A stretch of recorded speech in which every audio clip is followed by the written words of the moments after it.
watoto wetu, kwanza vijana, walikuwa wamepotea. If we had not made a decision to fight this bruise the way we have done, in another 10 years, we would have lost an entire generation. Vijana wetu walikuwa wanalala kwa mitaro, wamepotea. Wengine wamepoteza macho. Wengine vijana wameoa wasichana warembo, bibi mdogo amelala kwa kitanda, kijana analala chini ya kitanda. Ni ujinga, si ujinga? We were losing families, but I'm happy families are back.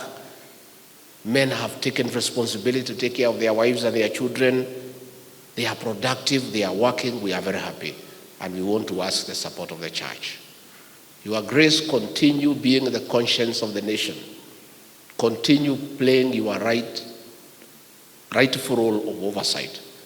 Where we as an administration, you feel we have not gotten it correctly, please speak out. Help us. Tell us here, you need to rectify, you need to improve on this one, you need to do much more on this one, and this one you are doing well, continue. Unajua sasa mtu mwanasiasa akiona microphone, naone watu wameketi, na hawezi wazungumzia, anakuwa anasikia vibaya. Lakini wenyewe ndio tuliharibu, tumekubali makosa yetu.